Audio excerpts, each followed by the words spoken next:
आज का प्रातः क्लास है 22 जुलाई 1965। रिकॉर्ड चला है ओम नमः शिवाय।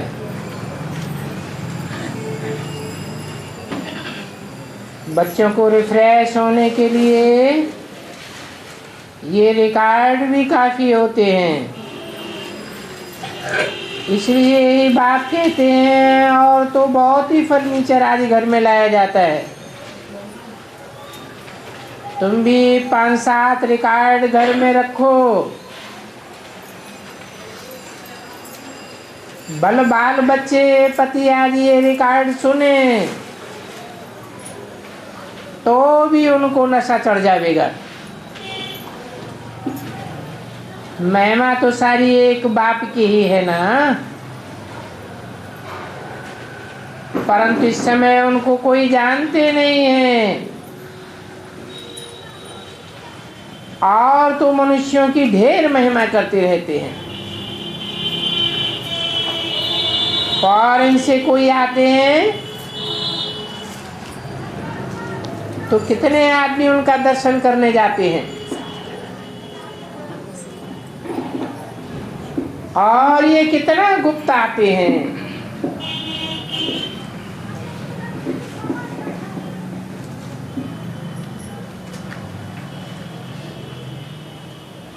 इतना गुप्त आते हैं जो बच्चे ही जानते हैं।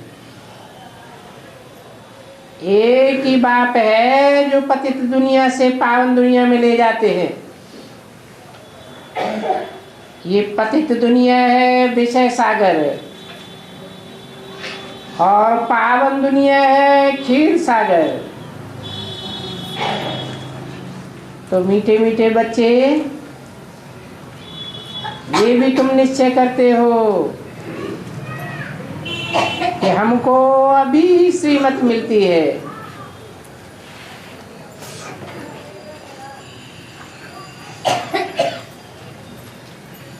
तुम्हारा रूहानी पंडा गीता है, जिस्मानी पंडे तो ढेर हैं, और तीर्थ भी अनेक प्रकार के हैं। वास्तव में सच्चा तीर्थ है मुक्ति और जीवन मुक्ति।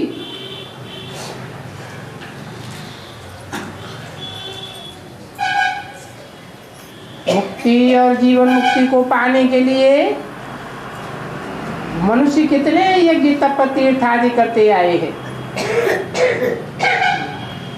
परंतु वो सब झूठे हैं। तुम बच्चों की बुद्धि में ये ज्ञान रहना चाहिए, जिससे खुशी बनी रहेगी।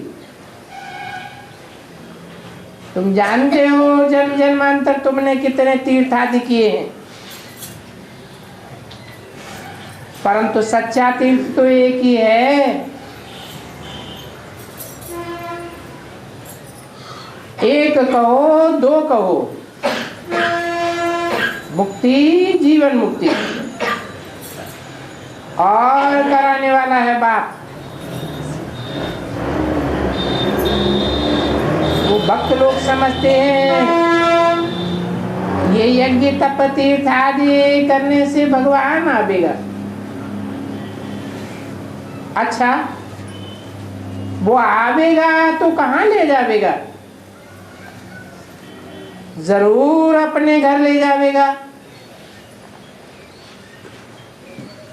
तो वास्तव में सच्चा सच्चा तीर्थ है शांति धाम और फिर सुख धाम। ये बात तुम बच्चों की बुद्धि में है। सच्चे सच्चे तीर्थ को याद करना ही मन मना भव है, मध्यागी भव है। बच्चे जानते हैं अभी हम सच्चे तीर्थ पर जा रहे हैं। बाप कहते हैं अपने घर को राजाई को याद करो। स्वर्ग का रचयिता तो एक बाप ही है, उनको ही हेवनली गॉड फादर कहा जाता है, क्योंकि हेवन रचने वाला है ना। इसलिए पूछा जाता है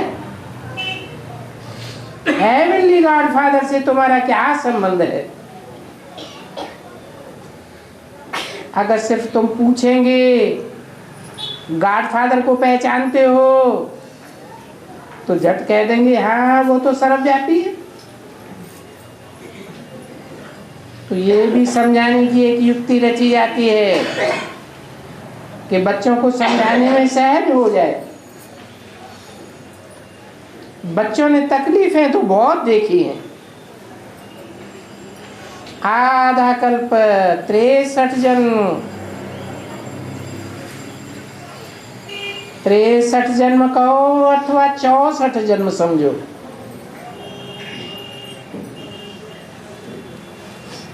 तुम आसुरी मत पर चलते रहते हो।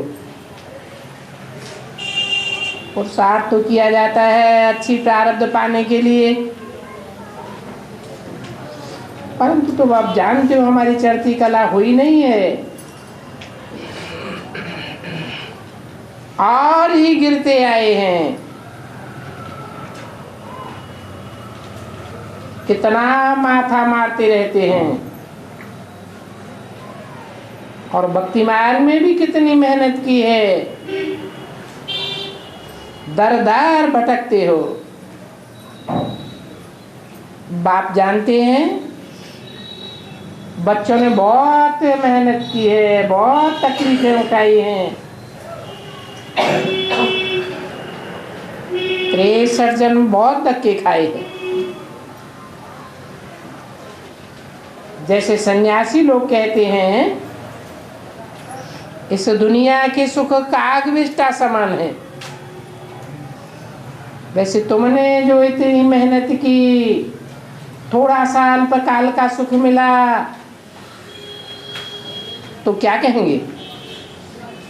कागविष्टा समान। समझो किसको साक्षात्कार हुआ, थोड़ा सा सुख मिल गया। अभी तो बाप कहते हैं मेरे से सेकंड में मुक्ति, जीवन मुक्ति ले लो। तुम कहते हो बाबा हमने आधा कल्प धक्के खाए हैं, अभी आप कहते हो सेकंड में वर्षा ले लो। तो बाप कहते हैं हाँ बच्चे तुमने ठोकरें तो बहुत खाई, एकदम जंगल के उर्रे में जाकर फंसे हो, और वहां हुर्रे में डाकू रहते हैं। इस जंगल में कैसे तुमको लूटने वाले डाकू मिलते हैं?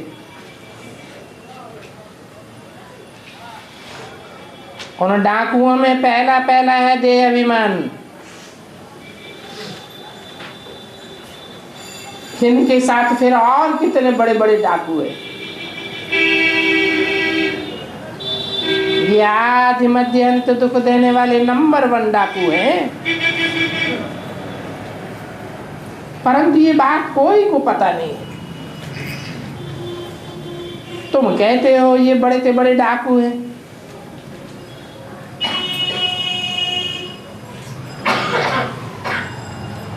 मनुष्य कहते हैं वो डाका डालने वाले डाकू और होते हैं। बात समझाते हैं इन्हीं डाकुओं ने तुम्हारा क्या हाल किया है।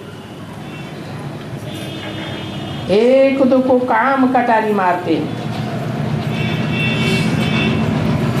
और वो काम कटारी चलाने के लिए कितना खर्चा करते हैं। अभी देखो डाका मारते मारते क्या हाल हो गया। अब ये है तो बेहद की बातें। आज बच्चा जन्म हुआ, कल खुशी हुई, फिर थोड़े दिन बाद मर जाता है। मरता है तो रोने लग पड़ते हैं। अभी दुनिया की हालत देखो क्या है।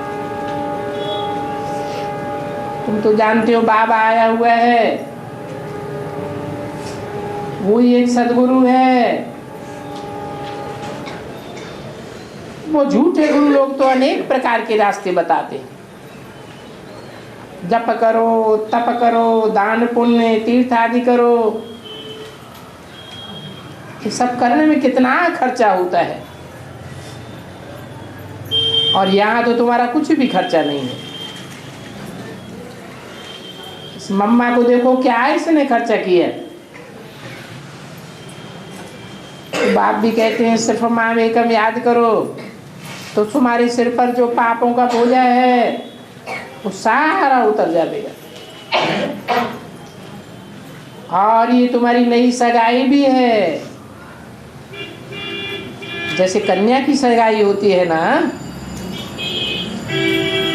नहीं तो उसको क्या पता किससे सगाई होगी, ये भी ऐसे ही है। कहते भी हैं एक दिन भगवान साजन आएगा जरूर, परंतु जानते नहीं है कब आएगा। वो हद की बातें होती है, ये बेहद की बात है। कन्या की सगाई होती है तो फिर कितना नशा चढ़ता है, कितनी खुशी होती है। वो तो है अल्पकाल की खुशी, सुख तो नसीब नहीं होता ना। इस बेहद की सगाई से तुम कितना सुखी अनुभव करते हो।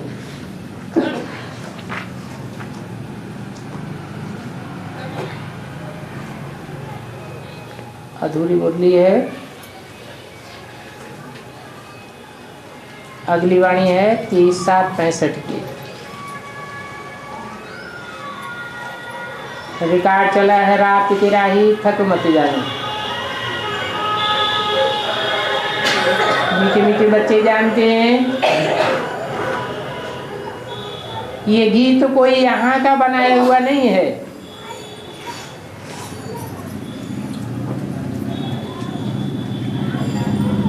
जब तुम गीत सुनते हो तो समझते हो बरोबर बाबा हमारा हाथ पकड़ करके ले चलते हैं। कहते हैं बच्चे तुम घोर अंधियारी रात के राही हो, चलते चलते थक नहीं जाना। जैसे छोटे बच्चे होते हैं समझते हैं हाथ ना पकड़ने से गिर पड़ेंगे, वैसे तुम भी अभी हो घोर अंधियारे में। अंधियारे में ठोकरें ही ठोकरें खाते रहते। बुद्धि भी कहती है एक बाबा ही है जो स्वर्ग सच्चेखंड की स्थापना करने वाला है। ऊंचे से ऊंचा वो सच्चा बाबा है, तो उनकी महिमा करनी होती है। महिमा करनी होती है औरों को निश्चय बैठाने के लिए।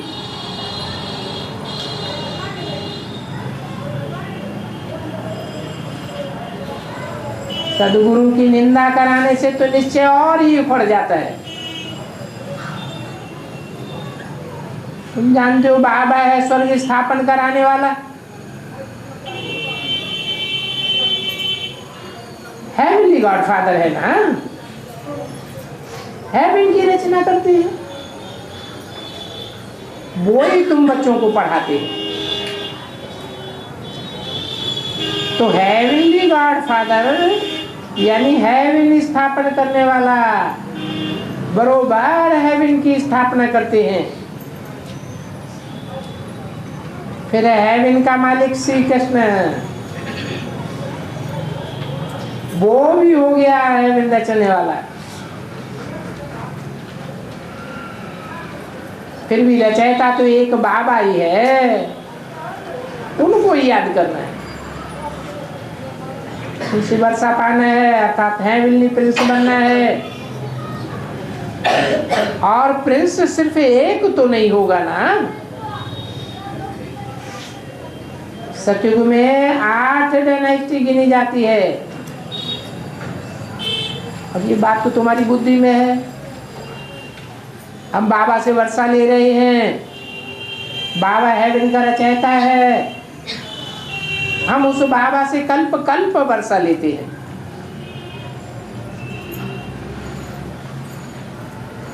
अभी हम 84 जन्म पूरे करते हैं। 84 जन्मों में आधा कल्प है सुख और आधा कल्प है दुख। आधा कल्प है राम राज्य और आधा कल्प है रावण राज्य। अभी हम फिर से श्रीमत पर चलकर स्वर्ग के मालिक बन रहे हैं। ये बात भूलने की नहीं है। अंदर में बड़ी भारी खुशी होनी चाहिए। आत्मा को अंदर में खुशी होती है ना,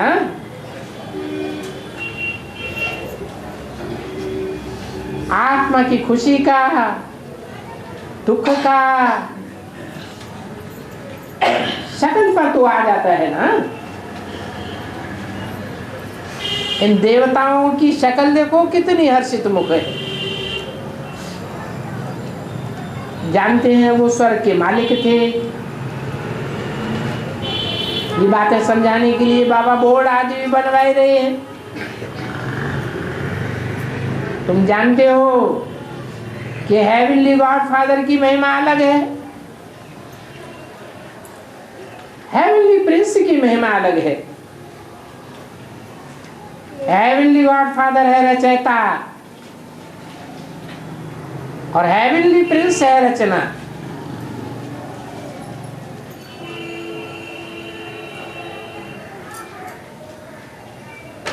तो कौन हुआ रचयिता?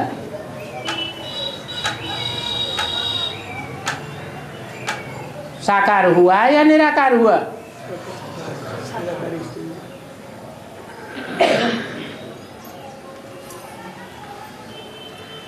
जरूर निराकारी स्टेज वाला है। वो रचयिता एक ही बाप है। तुम बच्चों को समझाने के लिए बाबा युक्ति से लिखते रहते हैं तो मनुष्यों को अच्छी रीति समझ में आ जाए। जिसको परम पिता परमात्मा पतित पावन कहते हैं वो ही बेहद का रचयिता है और रचेंगे भी जरूर स्वर्ग। सत्युग त्रेता को मनुष्य स्वर्ग समझते हैं। स्वर्ग और नरक आधा आधा हो जाता है। और ये सृष्टि भी बरोबर आधा आधा है, आधी नई और आधी पुरानी। उसे जिस्मानी झाड़ की एज कोई फिक्स अप नहीं होती है। और ये तो रूहानी झाड़ है, इनकी आयु बिल्कुल फिक्स है। मनुष्य सृष्टि का झाड़ है ना। इस मनुष्य सृष्टि रूपी वैरायटी झाड़ की आयु पूरी एक्यूरेट है। ऐसी एक्यूरेट आयु और कोई की नहीं होती है, जो 1 सेकंड का भी फर्क नहीं पड़ सकता है। और झाड़ भी वैरायटी है।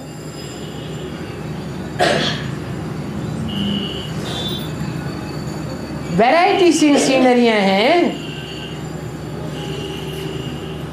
वैरायटी मनुष्य हैं, वैरायटी योनियां हैं।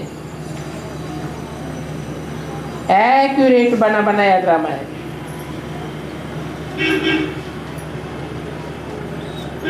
ये खेल 4 भागों में बांटा हुआ है। जगन्नाथपुरी में हंडा चढ़ाते हैं चावल का, तो उसमें पूरे 4 भाग हो जाते हैं। सारे जगत का नाथ है ना। ये सृष्टि भी 4 भागों में बांटी हुई है, इसमें 1 सेकंड भी कम जास्ती नहीं हो सकता। जानते हो, हमको बाप ने 5000 वर्ष पहले भी समझाया था और अभी भी हूबहू वैसे ही समझाए रहे हैं। निश्चय है 5000 वर्ष बाद फिर से हेवनली गॉड फादर, स्वर्ग की स्थापना करने वाला बाप, हमको स्वर्ग की बादशाही प्राप्त कराने के लिए लायक बनाए रहे हैं। बाबा लायक बनाए रहे हैं, रावण नालायक बना देता है। ऐसा नालायक बनाता है जो भारत कौड़ी जैसा बन पड़ता है, और बाबा ऐसा लायक बनाते हैं जो भारत हीरे जैसा बन जाता है। तो हम समझते हैं कि नई दुनिया में भी नंबरवार मर्तबे तो होते ही हैं, क्योंकि हर एक का अपना अपना कर्म बंधन भी है। कोई पूछते भी हैं, बाबा हम वारिस बनेंगे या प्रजा बनेंगे? तो बाबा कहते हैं अपना कर्म बंधन देखो। कर्म बंधन का हिसाब किताब है। बाप कर्म अकर्म विकर्म की गति भी समझाते हैं। बाबा हमेशा कहते हैं अपनी अपनी राय अलग अलग आकर के पूछो, अपने लिए पूछो, बाबा बता देंगे तुम्हारा हिसाब किताब किस प्रकार का है और तुम क्या पद पा सकते हो। सारी राजधानी स्थापन हो रही है। स्थापन करने वाला एक ही बाप है जो आकर के किंगडम स्थापन करते हैं, और धर्म पिताएं तो सिर्फ अपना धर्म स्थापन करते हैं, वो कोई राजधानी स्थापन नहीं करते। सतयुग में लक्ष्मी नारायण का राज्य था, वो है उन्होंने की प्रारब्ध। सो भी लक्ष्मी नारायण नंबरवार होते हैं जो नंबरवार प्रारब्ध प्राप्त करते हैं। तो उन्होंने प्रारब्ध कैसे पाई, वो बात अभी तुम देख रहे हो। बाबा कहते हैं मैं कल्प कल्प कल्प के संगम युग पर आता हूं, अनेक ऐसे कल्प के संगम युग बीते हैं और बीतते चलेंगे, जिनका कोई भी अंत नहीं है।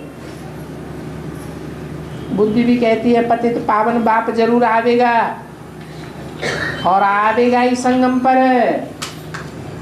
जबकि पतित राज्य का विनाश और पावन दुनिया की स्थापना करनी है। इस संगम युग की ही महिमा है। सतयुग त्रेता के संगम पर कुछ होता नहीं है, वो तो सिर्फ राजा ही की ट्रांसफर होती है। लक्ष्मी नारायण का राज्य बदल करके राम सीता का राज्य हो जाता है बस। और अभी तो यहाँ देखो कितना हंगामा होने वाला है। बाप कहते हैं ये सारी ही पतित दुनिया खत्म होने वाली है। ऐसे टाइम पर मैं सबका गाइड बनता हूं।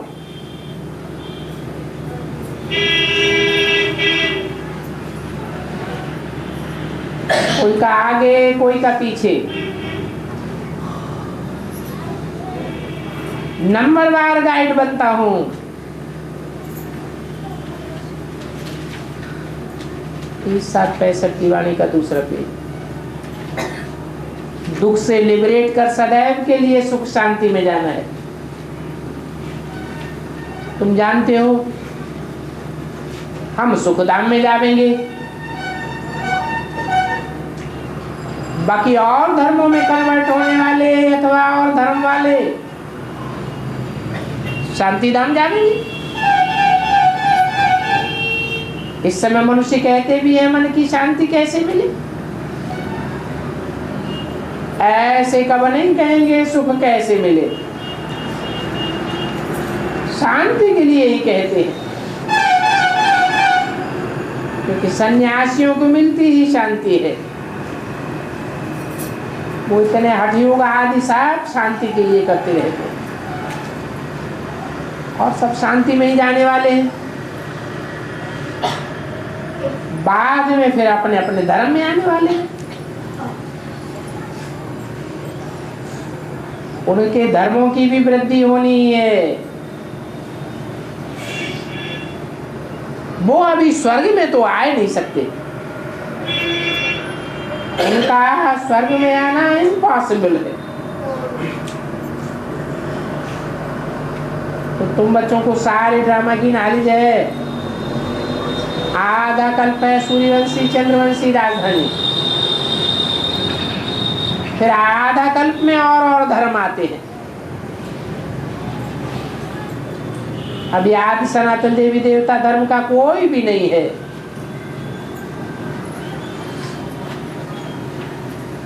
ये आदि सनातन देवी देवता धर्म ही प्रायः लोप हो गया है। तो फिर से स्थापना होती है। ये सैंपलिंग लग रही है, बाबा ये सैंपलिंग लगाते हैं। कैसे और धर्मों से टूट टूट कर तुम्हारे में जुड़ते जाते हैं। वो फिर जाड़ों आदि का सैंपलिंग लगाते रहते हैं। ये तुम्हारा सैंपलिंग देखो कितना वंडरफुल है। फिर भी तुम जानते हो कि अभी एक भी नहीं है जो अपन को देवी देवता धर्म का कहे। बाप समझाते हैं जब ऐसी हालत हो जाती है तब मैं आता हूं।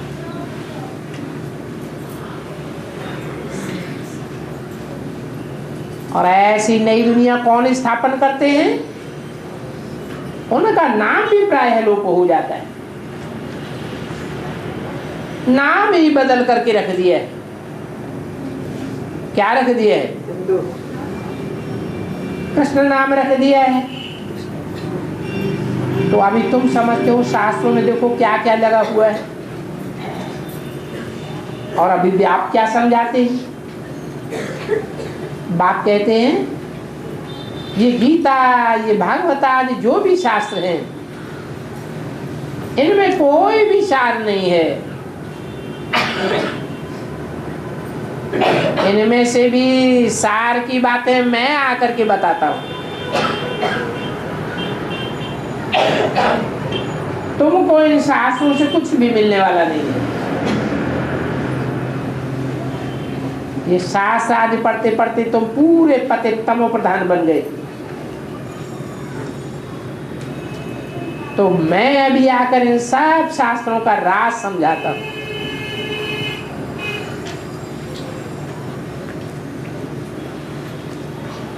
अब तुम जज करो कौन राइट है। इन शास्त्रों का इंटरप्रिटेशन करने वाले राइट हैं या मैं आकर के राइट बताता हूं। रावण तो है ही रंग मत देने वाला।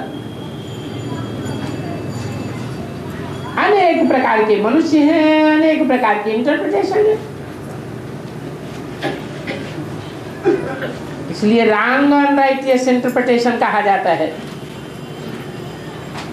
सब शास्त्र अनराइटियस बन पड़े हैं।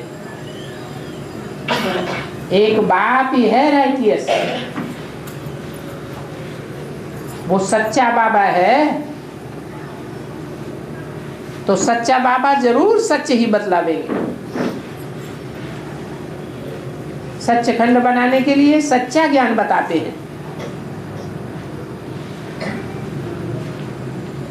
ये शास्त्र सब भक्ति मार्ग के हैं। इन शास्त्रों को कितने मनुष्य पढ़ते हैं। लाखों गीता पाठशालाएं, लाखों वेद पाठशालाएं होंगी, परंतु पढ़ने वालों का अहम ऑब्जेक्ट कुछ भी नहीं है। जन्म जन्मांतर से पढ़ते ही आए हैं, आखिर इन कोई तो अहम ऑब्जेक्ट होनी चाहिए। पाठशाला की तो अहम ऑब्जेक्ट चाहिए।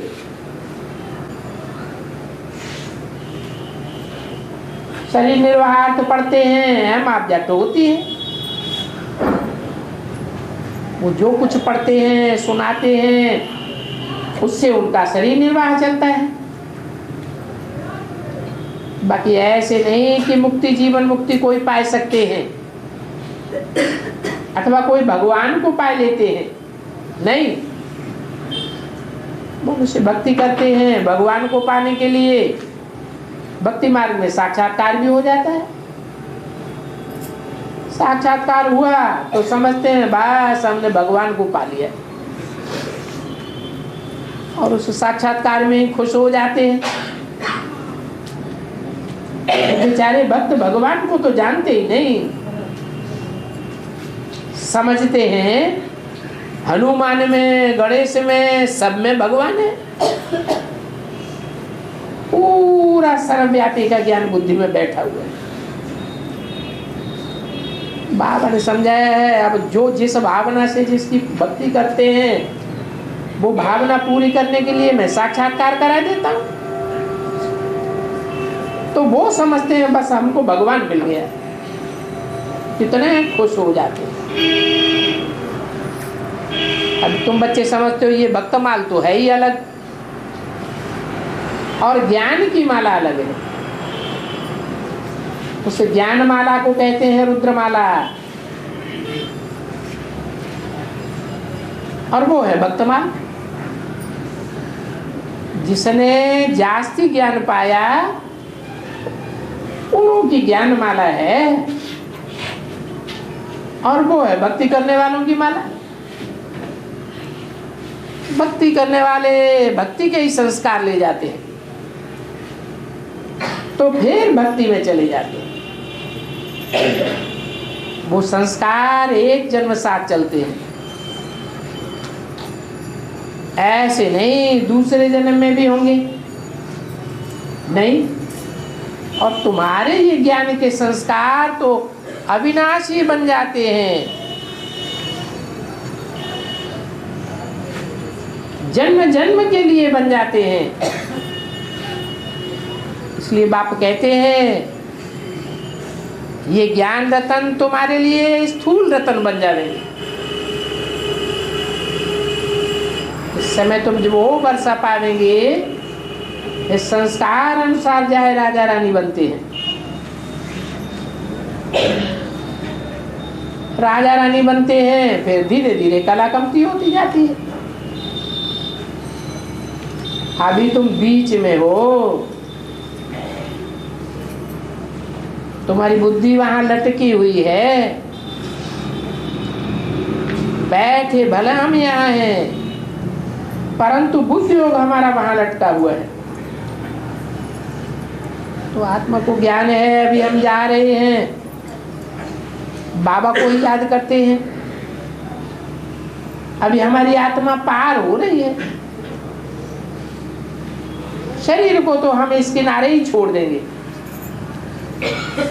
ये पुराना शरीर है ना, इस किनारे ये पुराना शरीर, और उस किनारे हमको मिलेगा हसीन शरीर। ये रथ भी हसीन का रथ है, हुसैन नहीं है, हसीन है, जिसको बाबा आकर के अकाल मूर्त कहते हैं। उनका ये तख्त है, तो ये अकाल तख्त है। आत्मा को गोल्डन, सिल्वर, कापर मिलती है, बाबा को उचित है। वो स्टेजेस में नहीं आता है, आत्मा स्टेजेस में आती है। गोल्डन स्टेज वाले को फिर सिल्वर स्टेज में आना पड़े। अभी तुम आयरन एज से गोल्डन एज में जाते हो, अपना परिचय देते रहते हैं, उनको कहते भी हैं हेवनली गॉड फादर।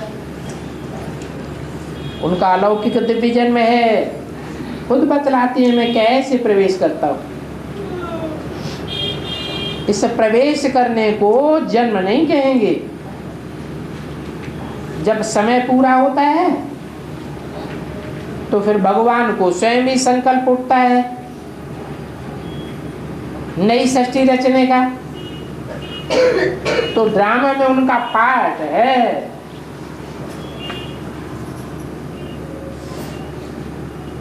परमपिता परमात्मा इस ड्रामा में अधीन है। तो कहते हैं मैं भी ड्रामा के बंधन में बांधा हुआ। 30-65 की वाणी का तीसरा पी कहते हैं मेरा पार्ट है भक्ति का फल देना, क्योंकि परमपिता परमात्मा को सुख देने वाला ही कहा जाता है। भक्ति में भी सुख देते हैं तो ज्ञान में भी सुख देते हैं। भक्ति मार्ग में है अल्पकाल का सुख। जो ऐसा अच्छा कर्तव्य करते हैं तो अल्पकाल के लिए उनका रिटर्न मिल जाता है भक्ति मार्ग में। तुम तो सबसे अच्छा कर्तव्य करते हो, सबको बाप का परिचय देते रहते हो। अभी देखो रखड़ी का त्योहार आता है तो इस पर भी समझाना पड़े। रखड़ी है ही पतित को पावन बनाने की प्रतिज्ञा करने के लिए, अपवित्र को पवित्र बनाने का है रक्षाबंधन।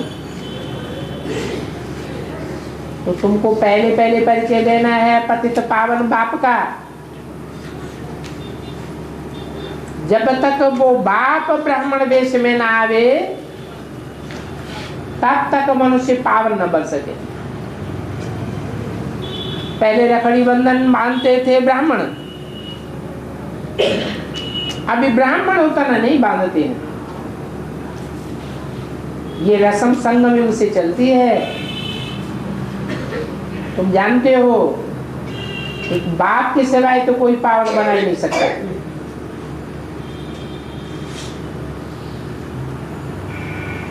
जरूर ये कब प्रैक्टिकल में हुआ है जो ये रस्म रिवाज चले आते हैं।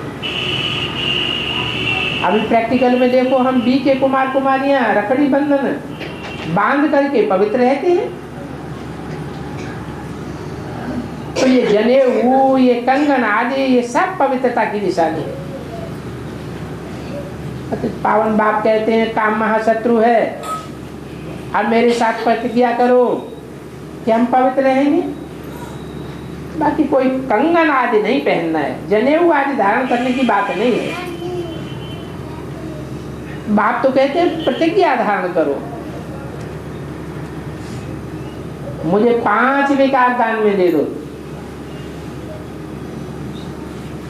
ये असली रखड़ी बंधन 5000 वर्ष पहले भी हुआ था, जबकि पतित पावन बाप आया था, आकर के रखड़ी बांधी थी पवित्र बनो। एक एक से बैठ प्रतिज्ञा लिखाई थी। कोई तो खून से भी लिख करके दे देते हैं। तो तुम जानते हो पवित्र दुनिया की स्थापना हुई थी। अब तो नरक की दुनिया है। अभी हम फिर से आया हुआ हूं। अब श्रीमत पर प्रतिज्ञा करो और बाप को याद करो तो तुम पावन बन जाओगे। अभी पतित मत बनो। तुम भी कहो हम बाप की मत पर ब्राह्मण आए हैं ये प्रतिज्ञा कराने के लिए। हमारी तो पहले ही बाप के सामने प्रतिज्ञा की हुई है। तुम्हारे पास बहुतों के खून से लिखे हुए पत्र भी रखे हैं। कहते हैं बाबा हम प्रतिज्ञा करते हैं हम कब पतित नहीं बनेंगे, परंतु ऐसे भी खून से लिखने वाले लिख करके फिर खत्म हो गए। पतित पावन बाप आते ही संगम पर है, ब्रह्मा द्वारा आकर के डायरेक्शन देते हैं बच्चों को कि पवित्र बनो। यहाँ सब बच्चों ने प्रतिज्ञा की है, तो बोलो तुम भी प्रतिज्ञा करो तो पावन दुनिया का मालिक बनोगे। बाकी ब्रह्मा कुमारियों को राखी बांधने की दरकार नहीं है। क्या बोला है?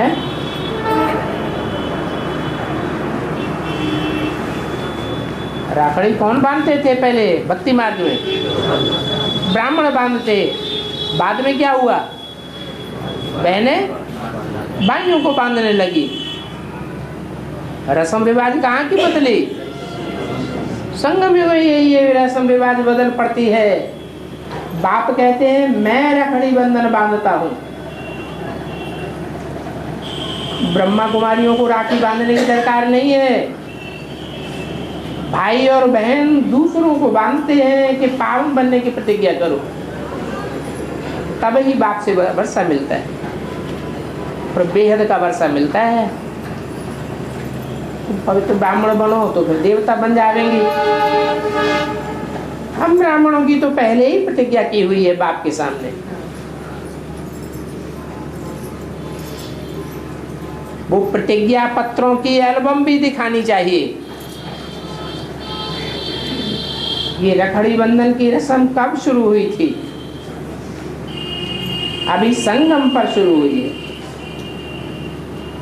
ये पवित्रता की प्रतिज्ञा की हुई है जो फिर 21 जन्म तुम पवित्र रहते हो। अभी बाप कहते हैं माम एकम याद करो। ऐसी ऐसी पॉइंट्स निकाल पहले से भाषण बनाना चाहिए, बताना चाहिए ये रखड़ी बंधन की रस्म कब से शुरू हुई है। 5000 वर्ष पहले की बात है। कृष्ण जन्माष्टमी भी 5000 वर्ष पहले की बात है। बाकी कृष्ण के चरित्र कुछ नहीं है। वो कृष्ण तो सतयुग का छोटा सा बच्चा है। चरित्र तो एक बाप के ही हैं जो बड़ी चतुराई से बच्चों को कौड़ी से हीरे जैसा बनाते हैं।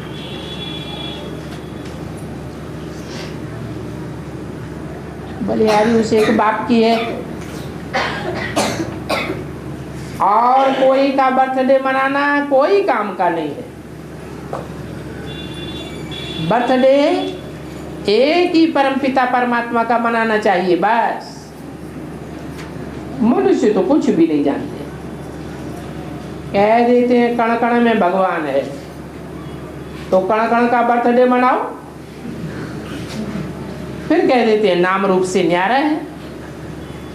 तो कितना फर्क हो जाता है। तुमको ये बातें समझानी पड़े। बोलो कृष्ण तो गीता का भगवान है ही नहीं। भगवान कहते हैं मैं कल्प के संगम युग पर आता हूं, बीच में आकर के क्या करूंगा।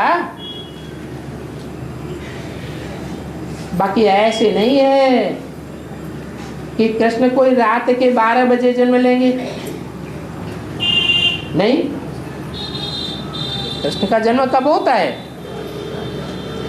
रात के 12 बजे होता है या अमृत वेले होता है? कब होता है? सूर्य निकलने से थोड़ा पहले होता है। गायन तो एक का ही है, दो का गायन नहीं है। तो सच्ची सच्ची बात ये है, तो फिर कृष्ण की जयंती की तो दरकार ही नहीं है। और तुम ये जानते हो कि शिव बाबा ना आए तो कृष्ण का जन्म कैसे हो?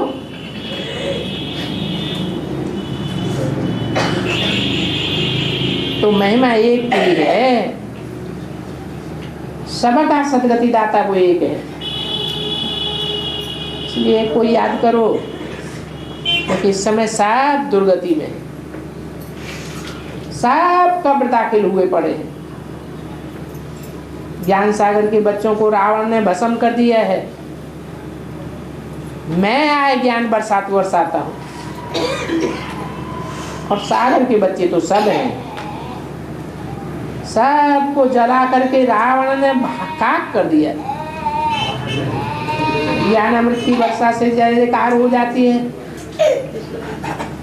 तो भाषण करने वालों को बैठ लिखना चाहिए। दिन प्रतिदिन तुम्हारी ज्ञान की तलवार, ज्ञान का जौहर चढ़ती कला में जाता है। ज्ञान तुम्हारा तीखा होता जाता है। तलवारें भी बहुत किस्म किस्म की होती है ना। तो ये सारी ज्ञान की बातें हैं। रात को जब सोते हो तो बाप को याद करके सोने से स्वप्न आदि भी अच्छे आवे। फिर उठते ही बाबा को याद करने की टेव पड़ जाएगी। टाइम फिक्स होगा तो टेव पड़ जाएगी। फिर न चाहते हुए भी आँख खुल जाएगी। ज्ञान मार्ग में तो साक्षात्कार की कोई वैल्यू नहीं है। इसका मतलब ब्रह्मा के द्वारा जो ज्ञान चलता रहा और ब्रह्मा कुमारियों में जो भी ज्ञान चल रहा है, वो ज्ञान मार्ग है या भक्ति मार्ग है? वहां तो साक्षात्कार को बहुत वैल्यू देते हैं। अच्छा,